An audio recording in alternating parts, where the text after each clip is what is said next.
How do you follow up what many consider a masterpiece? That's the issue Capcom faced in 2009 when releasing Resident Evil 5. a game stuck between what many consider the greatest Resi game of all time, and then, well, you know, that one. Today, however, I'm not here to write a 4-hour retrospective as much as I'd want to. Instead, I'm here to platinum it. Hello everyone, welcome to the Platinum Backlog. So, I'm a huge fan of the Resident Evil series, and no other game have I put more hours into than this particular entry. The only issue is I've never actually truly beaten it, and today that changes. Today we acquire the platinum. I have a job to do, and I'm gonna see it through. The game has a total of 50 trophies for the platinum, and as you can see, I've already made some progress. The remainder of our trophies consist of the following: completely upgrade all weapons, defeat 30 enemies with a longbow, defeat a Magini using an electric current from a transformer, chain the maximum number of combos together in one go, find all 4 types of eggs, defeat a Magini with a rotten egg, obtain all treasures in the game, and then the hardest of all, complete a playthrough of the game on the hardest difficulty, which thankfully, rather generously of the developers, does not require us to get all S ranks and complete it in a certain amount of time. I'm looking at you, Resident Evil 4 Remake. So, with a game like this, and with only a handful of trophies left to grab, where do we begin? Basically, where I left off. Running endlessly through a corridor, exploding everything I see, and acquiring those fat stacks. Allow me to explain what we're actually doing and why. So, taking it to the max requires us to obtain and upgrade all in-game weapons to the max. Which, as you may have guessed, means we need to get some huge amounts of cash as quick as we can. So, in Chapter 5-2, we get to a point where we can find ourselves in a section with a good 10 plus liquors, and they each have a chance of spawning this. And some other things, but mainly we want this. These babies sell for 2,500 each, and while I'm sure flooding the market with the same jewel would not work in real life, Resi 5 definitely missed the whole supply-demand concept, and we're going to take full advantage of that. As you've no doubt seen by now, running through this section along with an RPG or a one-shot weapon like a Magnum is the best bet here. We load in, run up and down, and instead of moving on to the next section, we quit and save our inventory and rinse repeat till we make enough money. I've averaged around 3 to 4 hearts per run, which is fairly standard. Every so often I sold mine in small stacks and upgraded one weapon at a time for that small dopamine hit. It helped me feel like I was making more progress. It's obviously quicker to just keep on trucking, but I didn't want to overgrind, and the best part of this is the fact that I'm not even going to use like 90% of these weapons too. The things we do for trophies, eh? I mean, just look how happy I am doing this fun, engaging content. Thankfully, prior to this whole backlog project of mine, I had been, albeit slowly, chipping away at this. A couple farming runs split across the last couple months. So, logically, once I do this... No. I believe that's all weapons maxed out.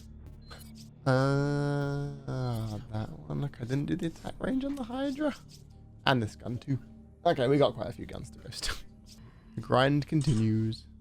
I even ended up getting into the zone so much that I did about 2 to 3 runs too many, and had plenty of cash to spare when all was said and done. Okay, so hopefully after I upgrade this weapon, max, which I should have enough for. Here we go. There we go. Take it to the max. Silver trophy.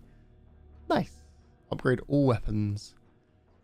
Now the actual challenging stuff begins, as opposed to the grindy stuff.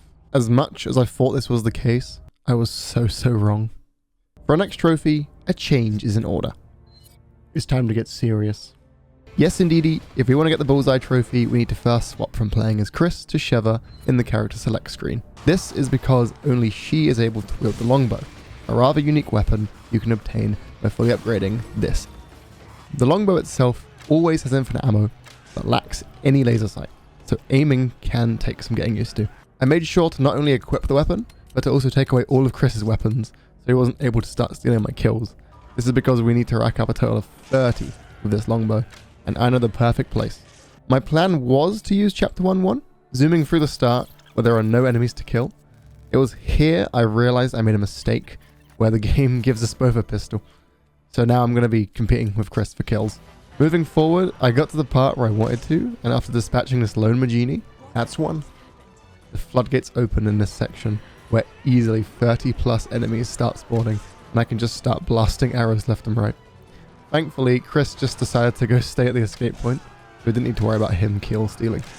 Just keep on murdering fools. Just boom. Boop. I don't know if 30 eggs spawn here exactly or not, but I've got to get longbow kills, and I'm doing my best. Ow. You know, all things considered, I'm doing really good despite not having a laser sight. You know what? Just jinxed myself there. Deserve that. There we go. Boom. 30 enemies with the longbow. Done and dusted.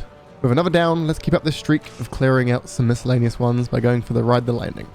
Now, bad gamer alert here. I made the mistake of changing chapters. 1-1 actually does have a transformer right at the end, so I could have kept playing, but I ended up going chapter 2-1 and running through the entire thing to get to 1. Now, don't do that if you're following along.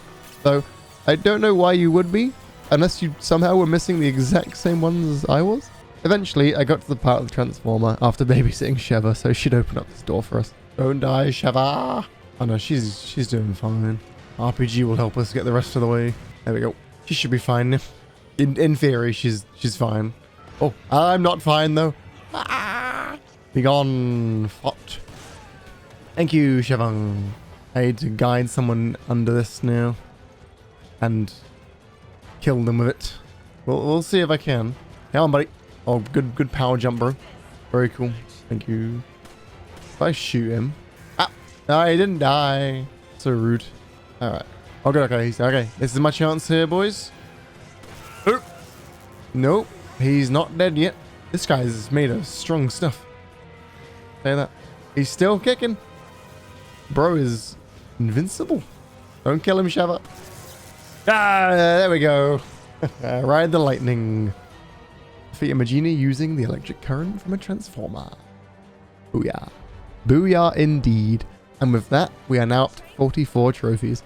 Going from chapter 1 to chapter 6 now, specifically 6-1, as I've got a date with a rather rotund individual that may or may not involve several acts of severe physical assault.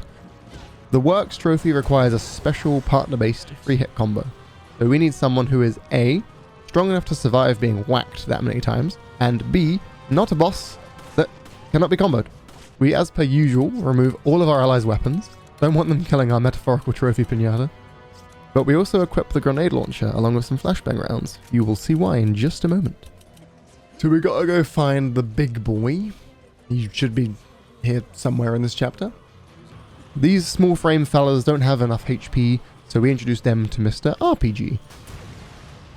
And move along through the level looking for a specific enemy.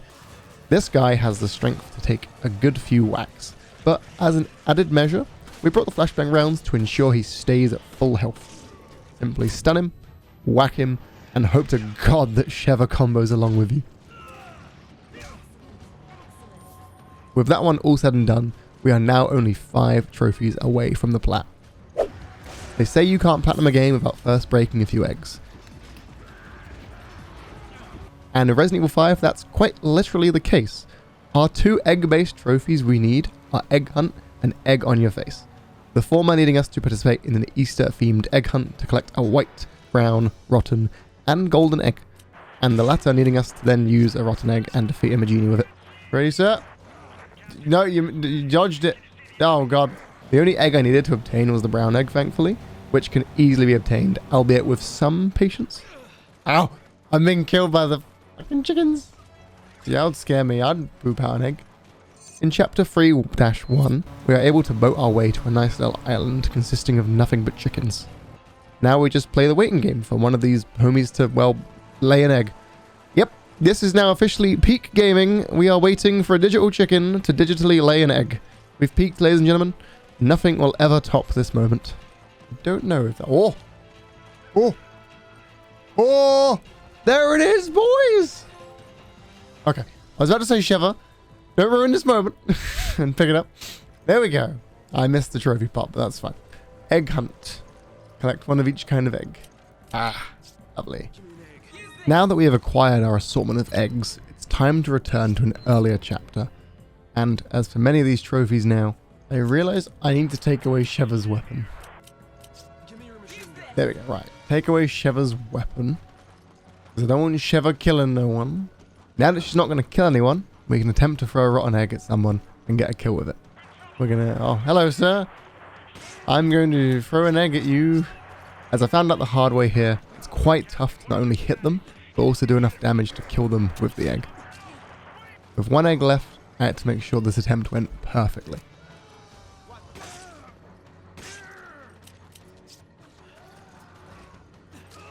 Gotcha! Egg on your face, buddy. Defeat a Virginia with a rotten egg. Nice. And with that one done, that marks all the miscellaneous trophies sorted out. Treasure. Be it gems, gold, or antiques, Resident Evil has always had things to pick up to either progress or sell for upgrades and gear. Got something that might interest you. Resident Evil 5 tasks us with collecting one of each kind of treasure, a quasi-Pokédex, if you will, where we need to inherit the spirit of my ancestors and roam around Africa, pillaging the region of its natural wealth and claiming it as our own. Across my playthroughs prior to this video, I had already found a good amount of treasures. However, I wasn't sure how many exactly I was missing, but I did what anyone does when consulted with needing to find hidden stuff in a video game. I looked up a guide. Yeah. I found this decade-and-a-half GameFAQs board post showcasing how to find every type of treasure. So shout out to Julesy for helping me find that I needed only 10 more treasures to complete my collection. And so, with my list in hand, I set off to basically do another playthrough of the game in the name of treasure hunting. Don't worry, I won't put you through the monotony of collecting these. Here are all the ones I was missing. In hindsight, I could have easily collected these all while doing the upcoming section, but you know, I ain't the smartest, most efficient person in the world. But hey, what's done is done. Okay, so the last treasure should be here. I've got to blow that up there, make a little pathway, trigger the cutscene. Don't run towards Wesker like an idiot. There we go. Fall down here. There we go. Wesker joins us down here. But we go this way. We jump again. We grab this beloved diamond. And then there's no trophy. At this point, I was clearly angry and confused. After letting my anger out on Wesker, I looked into this properly. So, it turns out Julesy's guide actually forgot one of the treasures. After taking a look through my inventory, I found the final treasure I was missing. Diamond Oval! I haven't got the Diamond Oval! I did some research and found a nice, easy to follow visual guide. So I can safely say, friendship ended with Julesy. Now, Outer Heaven Guides is my new best friend. Right. This should be the final treasure. Yay! They belong in the museum. All treasures in the game. Ah. Finally. Now, only a single challenge awaits us. A full playthrough on the hardest difficulty. As trivial as it now sounds though, I still didn't want to go in underprepared, so beforehand, I did some exchange point grinding on 6-2. A couple runs of this allowed me to obtain infinite ammo for both the Hydra shotgun and M93R pistol. All that's left is making sure we are first aid equipped. It's time to tackle professional mode. Okay, so this is where we separate the men from the boys. Wish me luck.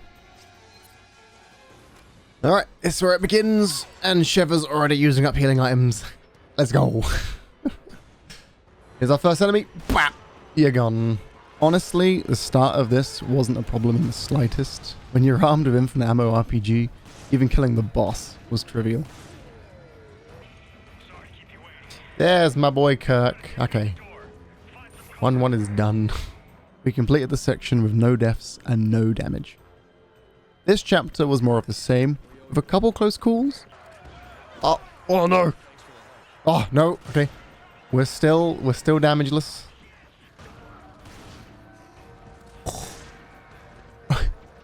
Oh! Ah!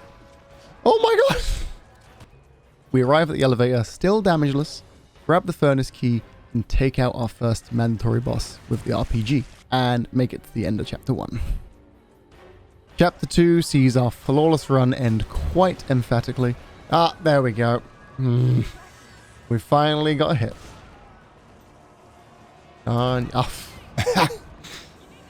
Thank you, Sheva. God damn it. Oh, there we go. Oh dear, oh dear, oh dear. We get past the truck section without a hitch and pick up the key in the market area, making it through the section without any issues.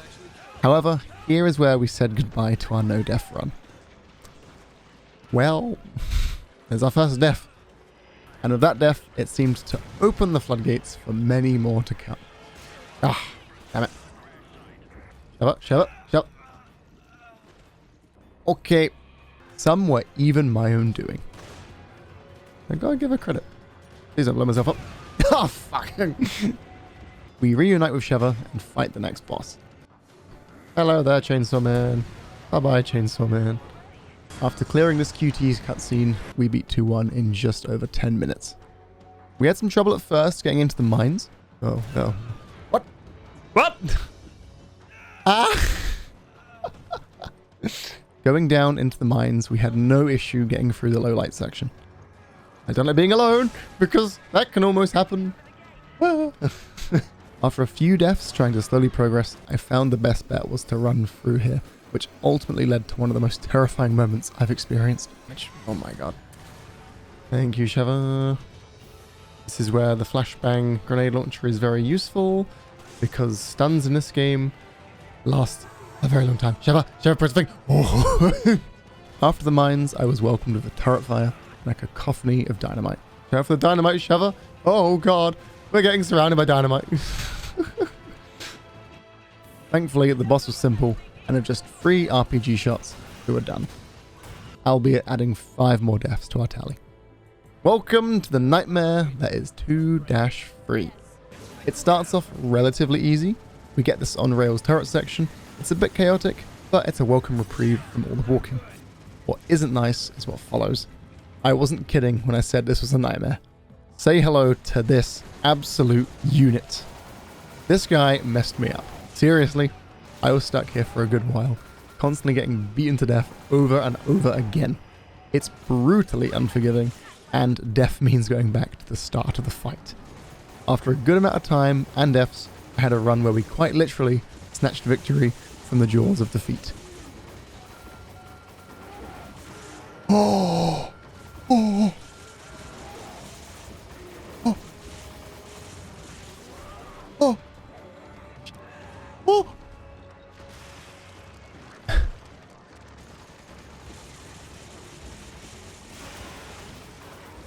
Oh my god! I thought it was over. Holy shit, Sheva, you saved it. We complete chapter 2-3 by adding a whopping 12 deaths to our total. Into the marshlands now. We use the boat and speed around collecting the slate pieces to open the door. Nothing really of note in this part, it's fairly mundane, which after 2-3 I'm not complaining about. Highlights include getting sucker punched by this dude, and then being a dumbass and setting off a spike trap. But just like that, 3-1 was done. A little bit more action in this chapter. After avoiding the Croc quick-time events, we kick this button and move forward to the oil field, where we get some intense gameplay, and even kill this poor Chainsaw Man before his animation is even completed. We don't get surprised by the goon squad around this corner, thankfully, and then reunite with Josh, the one other person in this game not trying to kill us. Although I do get him killed, but hey, look at that. We cleared the area and all is fine. If you ignore my mess ups, I'm actually playing perfect. timed section now, and surprisingly we had no issue getting through this. Glad that was the case because I was low-key dreading this part. Anyways, that's 3-2 done. The actual oil field now. This segment was relatively simple. Josh would dock, I would open the gate, repeat that for a follow-up section, and after that we get to the boss. This fight, however, was anything but simple, at least initially. I could not aim to save my life here, and this fight is easy, trust me. As my successful run shows, if I could actually aim, I would have had no deaths this run. I digress. We move on to chapter 4. Probably the most unique chapter now, as after this starting bit with being separated, I'm gonna hope Sheva doesn't die. We are dropped into what I can only describe as pain. Ah, fuck. Oh my god.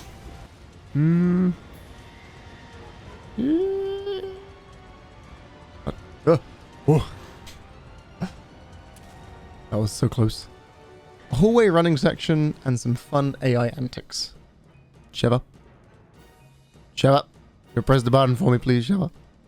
We end up pulling some chains. Killing the boss from 2-2 again. Before moving on to 4-2. Oh hey, look, we're back to collecting things again. This time though, we are fighting off the literal sun. God bless the rocket launcher for being able to stop these sundials. We get Goomba stomped by this dude. But besides that setback, we place all the emblems into the door and move on to the laser room where the only real difficult thing is remembering which way moves Chris correctly and doesn't turn him into the laser beam. I'm sure I'm glad difficulty does not change the puzzles in this game. But with all that done and dusted, we move on to chapter 5. Chapter 5 now, and it's key to remember our strategy moving forward. I'm just here to blow stuff up. And progress. We do exactly that to some leckers as we head down to the elevator to the boss. This chapter's actually very short. Let's see how long this boss takes us. This should take like 2 rockets. 2 rockets exactly, and we're out just like that. Welcome to difficulty spike number 2, Electric Boogaloo. This is where the difficulty gets a lot harder because they've got ranged weaponry. This is where Sheva's limitations were becoming more apparent. This is what I've got to deal with. And that includes her inability to take cover. Oh god, this bit's gonna be... yeah. Thankfully, Rocket Launcher saves the day as we get to a familiar location. Hey, this room feels familiar. I'm getting a case of deja vu here. We can now finally see what awaits us in the next room. It was death. So much death actually that we needed to resupply our first aid sprays. Despite that though, the real opponent in the majority of situations was myself. That was on me. We witnessed Sheva just give up. Oh, Sheva, Sheva, why did you go get a tan? I have never seen that death animation before. Despite her best efforts to thwart our progress, we arrive at the boss fight. And yeah, you guessed it, extremely hard boss incoming. Onwards we go. Moving swiftly along into 5-3, we now have even more gunfights to deal with. Hello, guys. Oh, no. There we go. Oh, this bit's terrifying. I'm really hoping Sheva starts using her thing, a sniper now. Spoiler alert, she does not. Oh, I see him. Oh, no you don't. Oh, Sheva, you actually did it. Getting through the elevator sequence nice and quickly, we get to this section where we have to send Sheva up here, and she dies, so then we send her up again, and then I die, so we send her up again, and hey, 3rd time's a charm. Clear out the remaining enemies and prepare for what I thought was going to be absolute hell. Okay, this part, I foresee it being really difficult. And initially, it did look like we're going to be here a while. Come on, Wesker. Let's dance. No, I got shot. No. Oh. RPG saving the run again as we deal with Wesker 1. Oh, thank God. Thank actual God. After that fight, we just saved Jill and boom. Chapter 5 sorted. Chapter 6 starts with me giving some genuinely solid advice. And always make sure to kill this guy. Always kill the ones on top of the crane. You'll thank me later. Which would have been useful if I did it correctly. Never mind. I didn't do it right at all. I am punished for my actions, but still proceed to do as Capcom intended and go up the crane to save Sheva. Running through exposition stairwell now, we clear through the area once again, making short work of the boss. If you can even call this that. Head up the lift, and that's 6-1 done. Oh boy, it's another blink and you miss it chapter now. After a stressful QTE section, we get punished for rushing, and Sheva, suffering secondhand embarrassment, refuses to help us. Despite that, we get to the boss, defeat it, and still post a time just over 4 minutes long.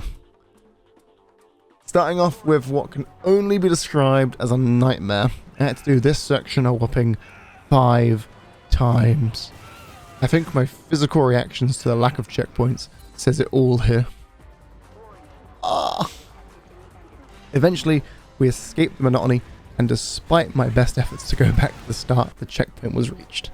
With the enemies cleared out, all that was left was waiting for these gates to open. Once they did though, we quickly dealt with the minigun bros and moved on with our second date with Wesker.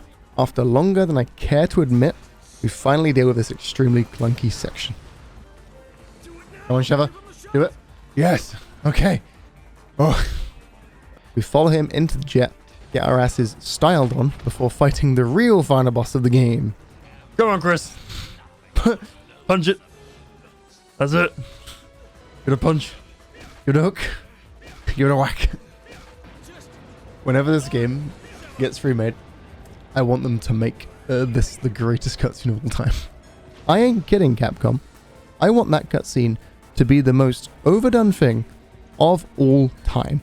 Regardless though, we deal with Wesker the only way we truly know how.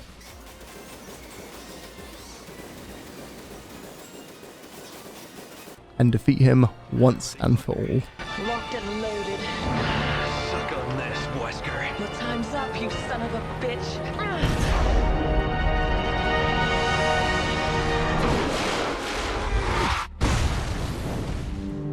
Surely. War hero. And then finally, the platinum trophy. Woo! You've overcome all your fears in Resi 5. It's always key in life to have a goal, be it small or large, having something to strive for and eventually attain. It's a great aspect of life. Going on this platinum adventure has been a truly amazing experience. And even now, writing and editing and, hey, live commentating, I can safely still say that Resident Evil 5 remains to be one of my favorite games. And that fact will probably remain true, especially now that I've had the fun of putting together this journey of mine into video form. Regardless of how long it takes, or if we even get a remake of this game, this version will always hold a special place in my heart. In regards to what's left to say, I want to thank those of you who are still here now, and who watched the video till the very end. I appreciate you sticking with this to see it through, and I would appreciate any advice or suggestions for future videos. I would love to make more of this kind of content, or even return to this game since we still have some DLC to clear up one day. If you would like to see future videos from me, by all means hit that subscribe button. I can't guarantee a consistent upload schedule, but it would be awesome to have you along for the ride.